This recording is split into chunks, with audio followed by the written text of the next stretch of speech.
Hola kinesiócratas, bienvenidos a un nuevo episodio de Kinesiocracia, gobernados por el movimiento. Hoy es 8 de noviembre y esta vez estamos grabando desde nuestras casas. Ya nos conocen, somos los kinesiólogos Nelson Adrian y Matías Osa. Y bueno, ya que estamos volviendo con el tema de la práctica basada en la evidencia, hoy día vamos a conversar sobre una de las barreras que tenemos como profesionales cuando vamos a tomar decisiones. Y tiene que ver con lo que, o algo parecido a lo que economistas llaman el costo hundido. El costo hundido consiste en basar decisiones actuales en decisiones que hemos tomado en el pasado. Por ejemplo, cuando uno hace un curso sobre algo y empieza a aplicar lo que aprendió en el curso, y de repente se da cuenta que lo que aprendió en el curso no sirve o hay poca evidencia que lo respalde. y esto te genera también una gran disonancia cognitiva. Claro, O sea, además, porque uno si gasta plata en un curso o en algún postítulo, posgrado, lo que sea, y después uno empieza a ver que en realidad no era tan así, por así decirlo, claramente te genera cierto esta disonancia y además, como tú decías, este costo, ¿verdad? claro, y la disonancia uno la puede resolver de dos formas, ¿ya? ¿No es cierto? O sea, puede decir, ya, voy a dejar de hacer esto porque la evidencia en realidad dice que no sirve, o tratar de buscar formas de justificar y seguir haciendo lo que uno aprendió a hacer en este curso. Y eso puede ser peligroso de algún sentido, ya porque por tratar de justificar lo que hacemos, la verdad es que uno le va a encontrar justificación. De hecho, hoy en día se habla incluso de la evidencia plus. Y la evidencia plus es toda aquella que no va a estar directamente estudiando lo que nosotros estamos justificando, por así decirlo, pero sí tiene alguna base más o menos científica. Entonces, como es un juego ahí como bien peligroso, ¿ya? Bueno, ¿por qué damos toda esta como introducción un poco? Porque vamos a hablar hoy día de un tema que es sumamente controversial y se trata del kinesiology tape o el kinesiotaping o el vendaje elástico adhesivo y todos los múltiples nombres que tiene. Bueno, quiero hacer primero como un disclaimer de este tema. Eh, yo dicté durante años cursos de taping en Latinoamérica, ya en países como, bueno, obviamente Chile, en Argentina, Perú, Colombia, Ecuador, etcétera. Y estoy hablando como el año 2009 hasta como el 2011, 2012. Y además soy instructor certificado de Kate Tape y soy instructor senior de Rock Tape. Entonces invertí, la verdad es que hartas horas de formación en esto, formándome con los instructores, con gente que escribió estos libros, ¿ya? Y además he dirigido varias tesis de grado en el tema, ¿ya? Y además, hace poco, hace como el 2016, escribí dos capítulos para dos libros del tema. Así que, claro, pareciera que podría yo como defender de alguna forma el tape, pero la verdad es que con los kinesiócratas queremos ser transparentes, ¿ya? Y yo voy a tener una opinión bastante imparcial y objetiva, ¿ya? Porque es un tema muy, muy, muy interesante y habla justamente de cómo van cambiando los conceptos con el tiempo y además cómo uno se tiene que ir sí o sí adaptando a lo que va diciendo la investigación.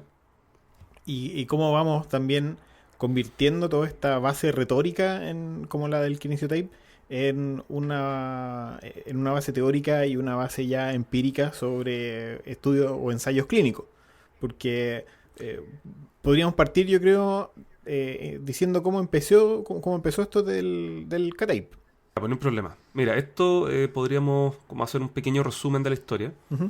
El taping o kinesiotape nace por ahí el año en los 70, entre el 73 por ahí después, ya, en Japón, y fue esto realizado por un quiropráctico llamado Kenzo Kase, ¿ya?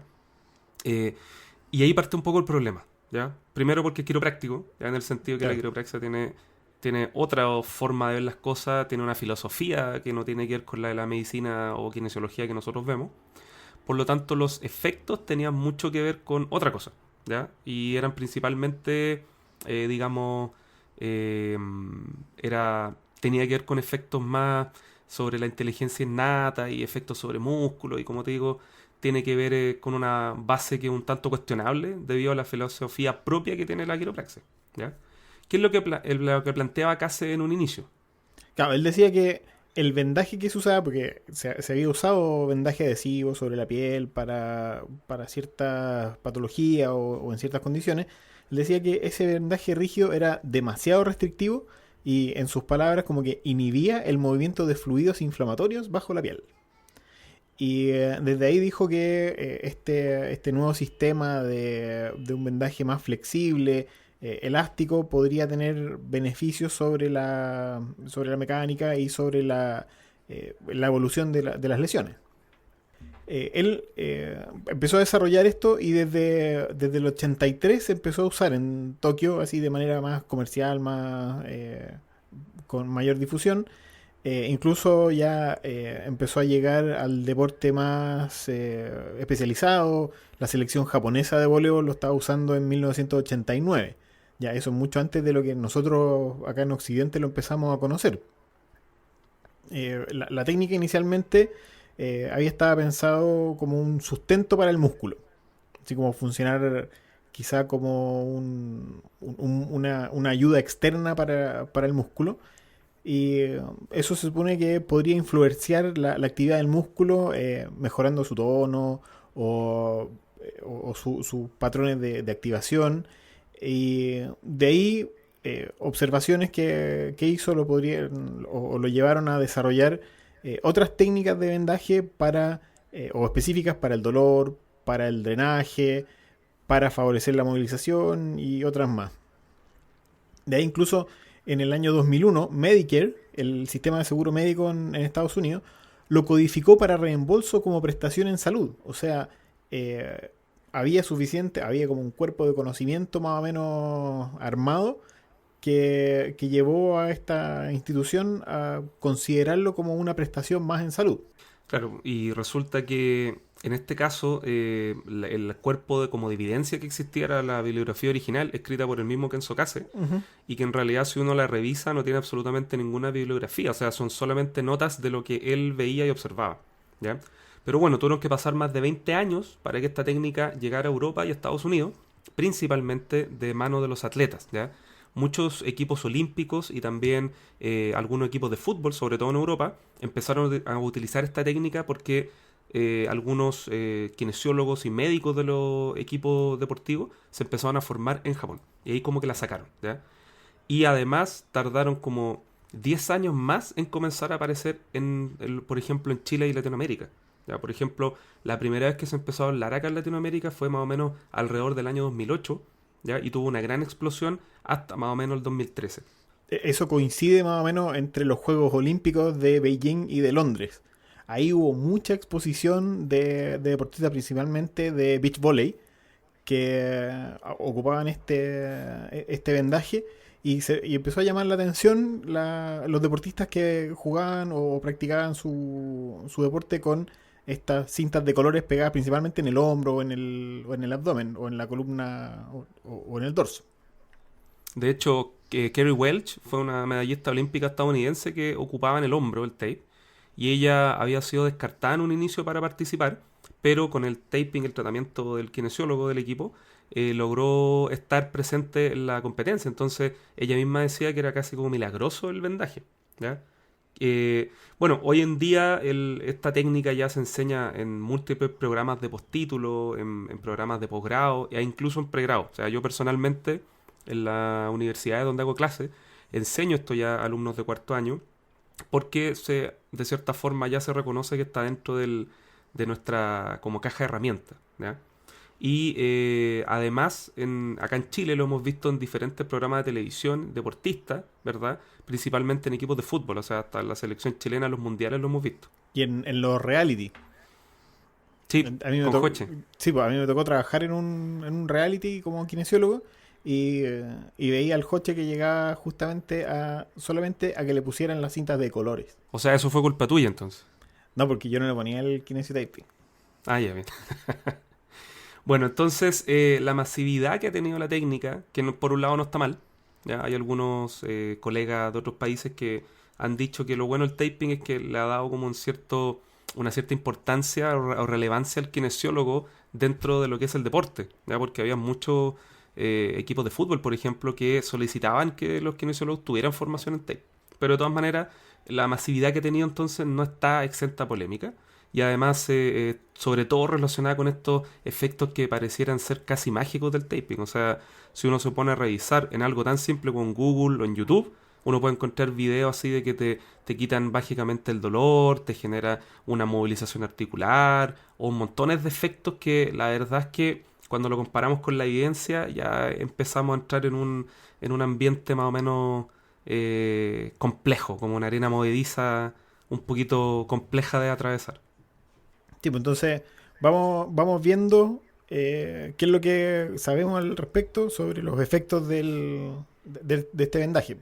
¿Qué efectos se dice que tendría este vendaje?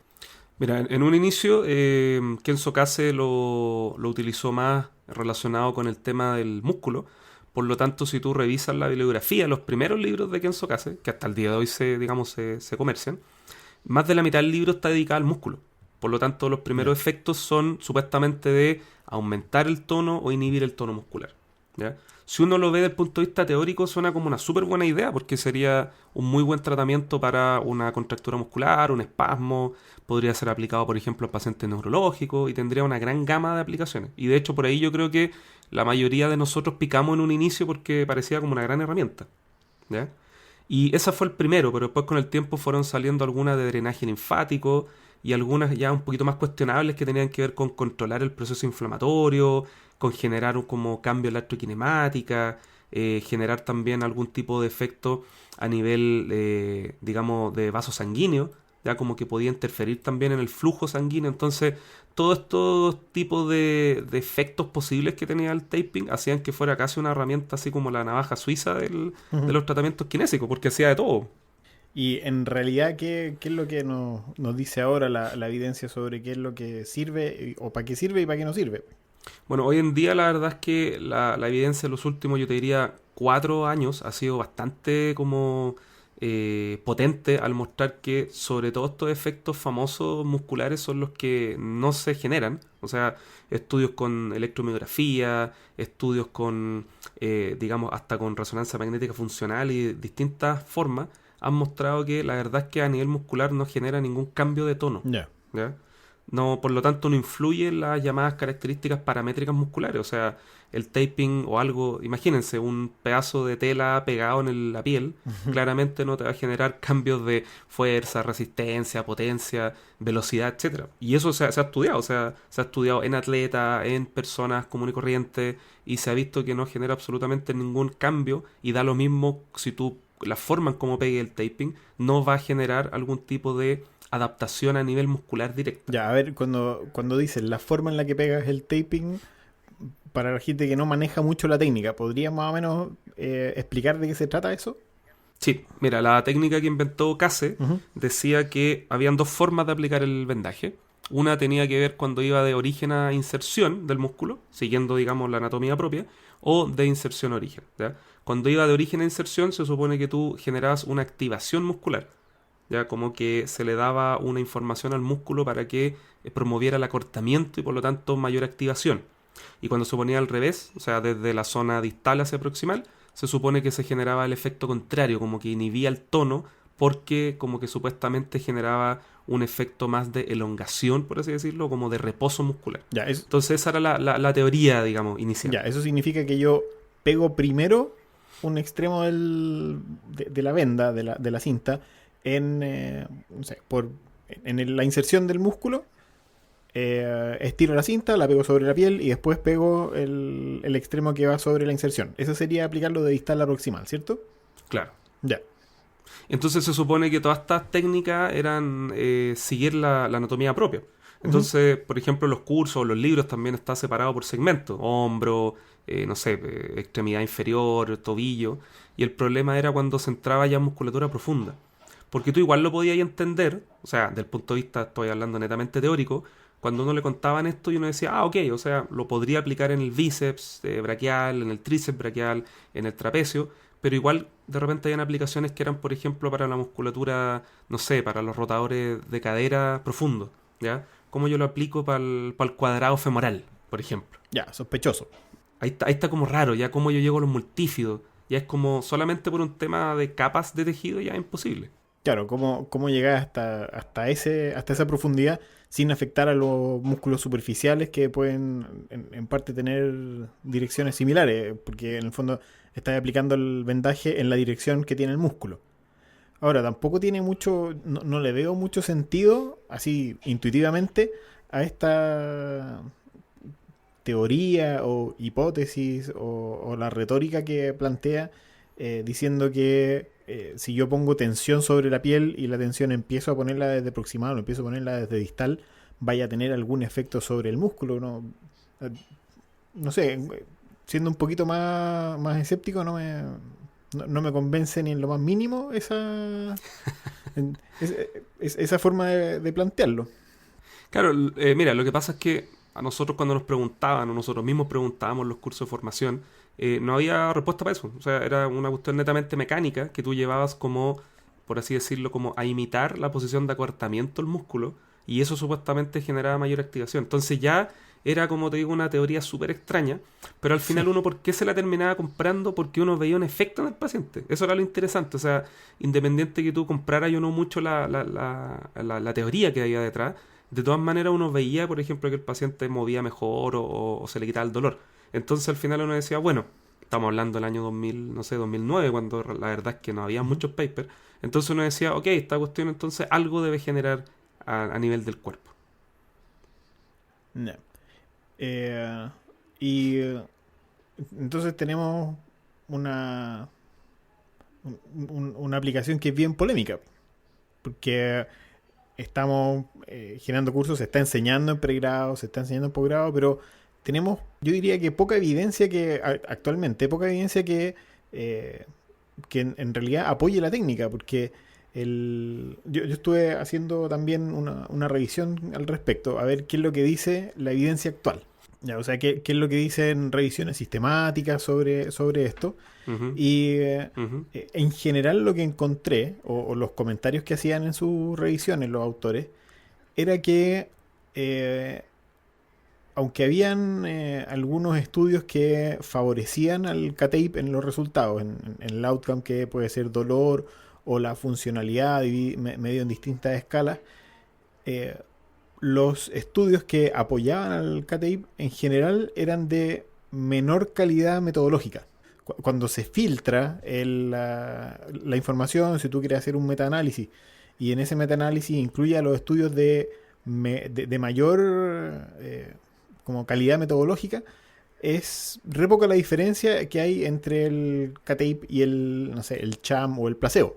Claro que es un poco lo mismo que pasó, por ejemplo, con los estudios de punción seca. O sea, los primeros estudios de punción seca mostraban que era una técnica súper efectiva, pero resulta que tú ibas a ver la metodología y, por ejemplo, no tenían grupo control o no se habían comparado con otra técnica.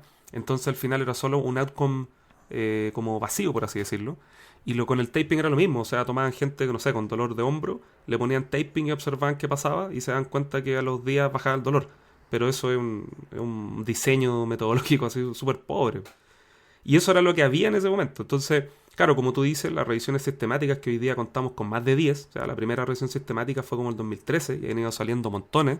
Existe una solamente para rodilla, otra para lumbar, otra que es como en general en lesiones musculoesqueléticas.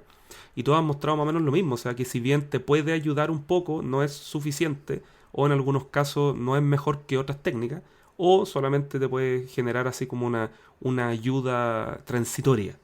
Ya, va a depender mucho más o menos del objetivo que se busque, pero esas han sido las revisiones, o las conclusiones, perdón, de las revisiones más actuales y también de metaanálisis. Entonces estamos hablando ya de evidencia dura de varios años.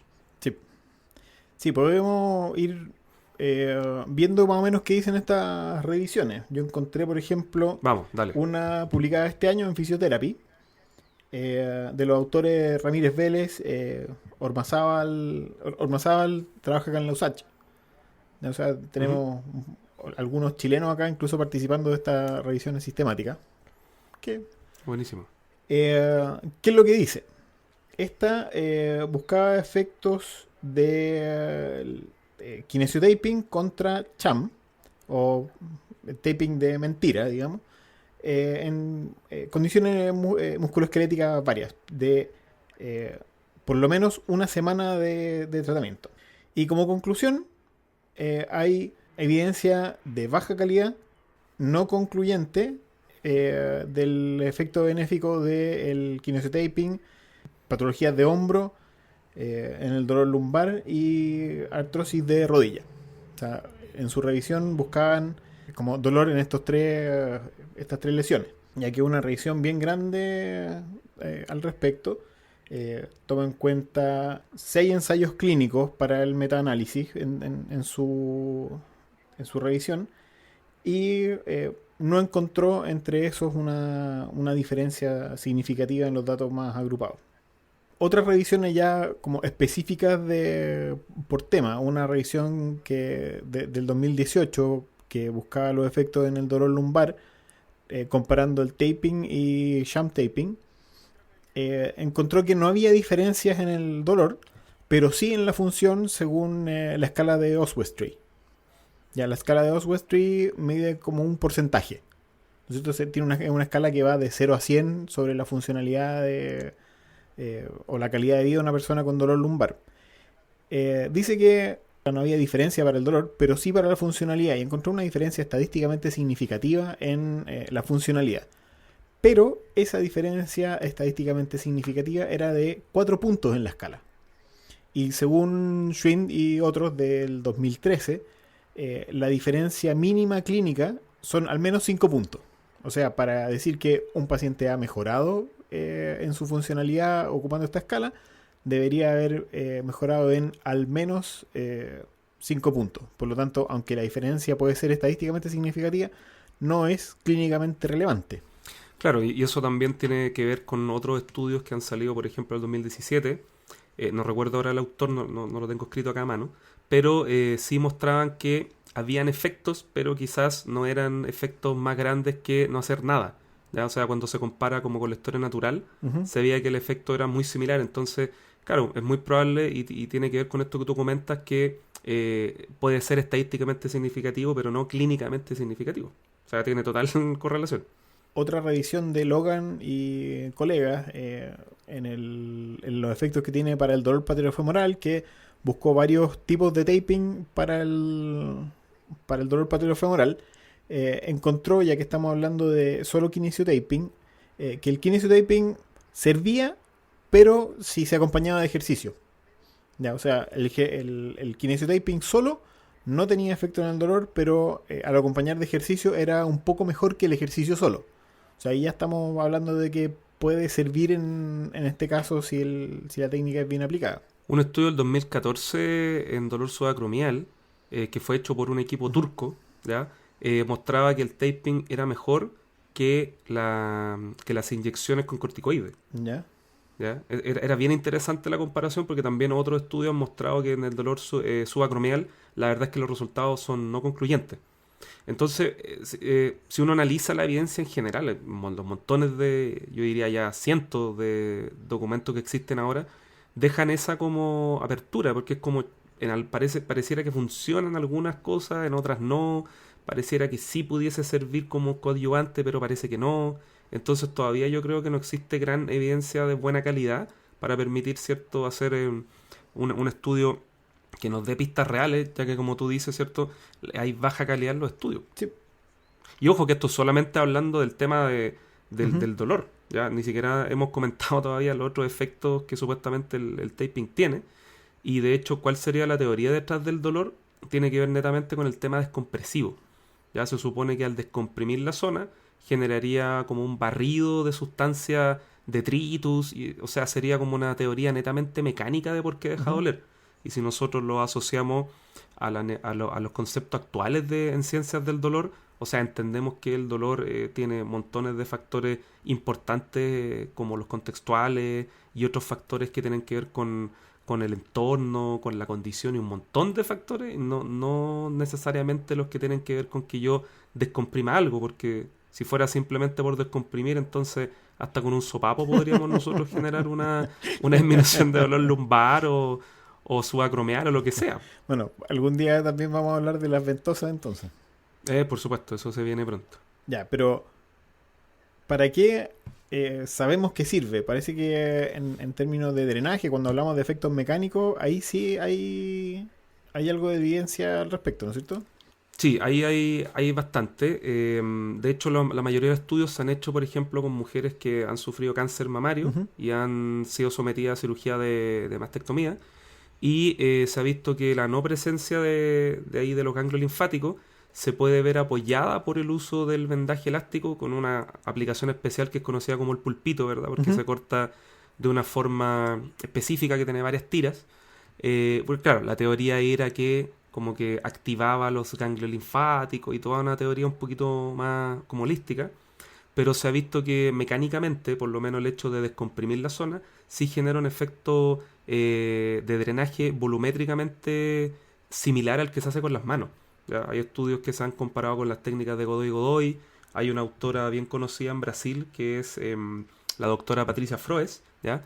Y ella ha publicado un montón de artículos, incluso ocupándolo en ámbito dermatofuncional, como para celulitis y otras cosas, y estudios de buena calidad, y se ha mostrado que ahí efectivamente el taping en cuanto a lo que es drenaje anda bastante bien. O sea, no como una técnica que podamos utilizar por sí sola, pero sí como ayudante para las técnicas clásicas manuales de drenaje o, por ejemplo, después de una sesión de drenaje linfático, se podría dejar puesto el taping para acompañar un poquito el tratamiento que realizamos. Entonces, ahí habría un uso que sí está bastante más validado. Por ejemplo, ¿ya? Ahora bien, para el tema del dolor, como ya dijimos, es bastante como todavía estamos ahí como que se está peleando, se está viendo. El tema muscular, ya dijimos anteriormente que todos los documentos que han salido han demostrado que no genera ningún efecto a nivel muscular. Pero en donde sí también tiene efectos bien interesantes es a nivel somatosensorial. El año 2014, un equipo en Ya. Estados Unidos utilizaron una máquina de resonancia magnética funcional y lo que hicieron fue ver cómo era la actividad cerebral mientras se aplicaba el taping en la rodilla en gente que había tenido una lesión del ligamento cruzado anterior. Por lo tanto, era gente que tenía una falla propioceptiva importante. ¿Ya? Lo que se vio en esta imagen, Ujú. cuando la gente se le pedía que hiciera una tarea de extender y flectar la rodilla, era que habían muchas zonas cerebrales que se activaban en un intento, ¿cierto?, del sistema nervioso por tratar de controlar y estabilizar esta información que se pierde por medio de la lesión del ligamento cruzado anterior. Y cuando pusieron el taping, solamente cruzando por la zona anterior de la patela, o sea, era como una barra cruzada nomás de vendaje, se vio que la actividad cerebral disminuyó y se parecía bastante a la actividad normal de una persona que no tiene lesión. ¿Ya? Entonces fue súper interesante Ya. el documento porque demostraba, fue el primero de hecho que demostró que el vendaje elástico pegado sobre la piel pudiese generar una activación y modular la actividad a nivel cerebral.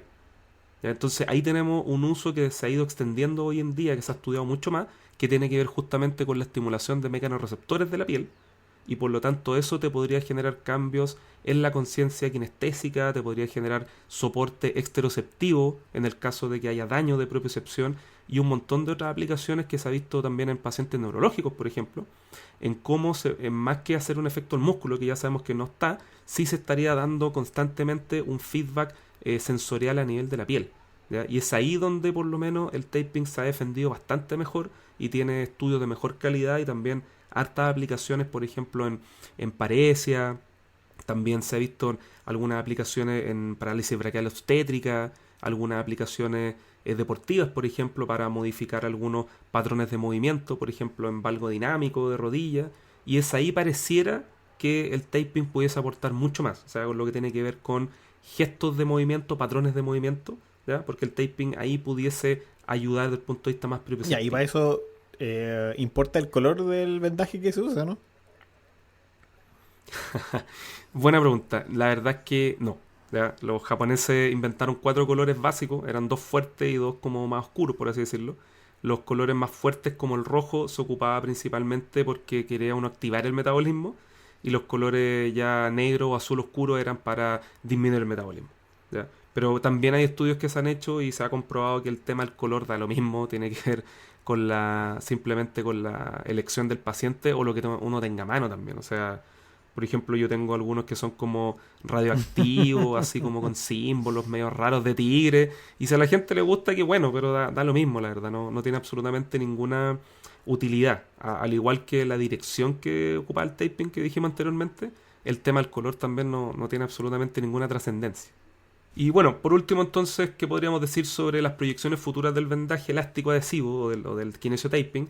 La verdad es que lo primero es como poder agarrar toda esta evidencia y hablar con un poquito más de soporte y respaldo a lo que estamos haciendo, ¿ya? Por lo tanto, la mayoría de las aplicaciones en las cuales se fue inventado el taping, la verdad es que no tienen absolutamente ningún sustento y no deberíamos promover el uso para eso, ¿ya? O por lo menos promover el uso basándonos en esos principios. O sea, Claro. puede que se haya encontrado que hay un efecto, pero el efecto puede estar demostrado por otros mecanismos y no los que se proponen desde un principio. Por supuesto, uno siempre tiene que estar abierto a ir conociendo más y a poder cambiar también los paradigmas que uno trae. O sea, a mí me parece que el 2019, ya casi 2020, seguir hablando de inserción a origen a inserción y que los colores y que vamos a activar el músculo, ya me parece una tontera, porque desde el 2013 que existen documentos de revisiones sistemáticas ya que demuestran de que no se genera absolutamente ningún efecto a nivel muscular, ¿ya? Y también sobre el dolor. Entonces, si yo lo quiero ocupar como un coadyuvante a mi terapia, pensando por ejemplo en darle un soporte propioceptivo, bienvenido sea, ¿ya? O sea, ahí se ha mostrado que algo de buen efecto tiene, como el que tú nombrabas de dolor patolofemoral, Ujú. ¿cierto? En donde Sí. ejercicio con taping pareciera ser una buena combinación. Ahí te la creo, ¿ya? Pero claramente no estamos frente a la panacea ni el santo grial de la terapia kinésica que podría generar grandes cambios a nivel musculoesquelético. No, eso es mucho hablar. Sí, y cualquiera que diga eso sobre cualquier intervención está tratando de vender alguna pomada ahí que no va a tener mucho éxito con el tratamiento o enfrentándose a la evidencia científica o al método científico propiamente tal. Claro, y eso tiene que ver mucho con lo que hablamos un capítulo anterior cuando hablamos del core, ¿te acuerdas? Ujú. Es lo mismo, o sea, al final las disfunciones y sobre todo la experiencia dolorosa al paciente tiene montones de factores que la van a condicionar. Entonces pensar que solamente una técnica de tratamiento, ¿verdad?, la va a ayudar o va a resolver el cuadro es ser tremendamente mecanicista y simplista a la vez. O sea, por eso es que nosotros como kinesiólogos tenemos herramientas desde el punto de vista cognitivo y comunicacional con el paciente, pasando por cualquier técnica que nos pueda ayudar para poder darle algún tipo de auxilio, ¿verdad? O ayuda en la rehabilitación del paciente. Y sería, o sea, no existe absolutamente ninguna técnica mágica. Y menos todavía técnicas pasivas. Menos, o sea, las técnicas pasivas está demostrado que son las menos útiles para el paciente porque van a generar dependencia, ¿verdad? Y pueden generar más catastrofización e hipervigilancia por parte del paciente. Entonces, se sabe desde hace varios años que para promover una mejor recuperación y que sea duradera e incluso preventiva para futuros cuadros de dolor, lógicamente tienen que ser técnicas que promuevan la autoeficacia, ¿verdad? Y el autocuidado del paciente, y eso lo da el ejercicio nomás. O sea, si nosotros como kinesiólogos queremos tener una así como la varita mágica, es el ejercicio físico y sería. Las otras técnicas van a ayudar para algunas cositas, nada más. Y ahí lo tienen, el K-Taping y sus efectos. Recuerden que nos encuentran en varias redes sociales, en Instagram y en Twitter somos @kinesiocracia. También tenemos nuestra fanpage en Facebook que es Kinesiocracia.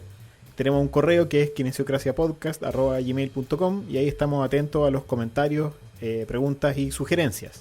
Visiten nuestra página web, kinesiocracia.com, donde podrán encontrar enlaces a todos los episodios del podcast, notas y algunos links de interés. Además tenemos un blog sobre temas de interés por parte de ustedes y está también abierto para la discusión. En el mismo blog pueden encontrar cómo hacer su aporte para ayudarnos con esta labor de difusión de nuestra profesión, ¿ya? Si disfrutaron del podcast y del blog, ahí nos pueden entonces invitar a un café, ¿ya? Que es una forma como de poder sustentar un poquito los equipos y todo lo que hacemos con Matías, ¿ya? Prometemos no portarnos mal ni comprar drogas ni alcohol para nuestro uso privado. Así que muchas gracias y hasta la próxima. Hasta la próxima.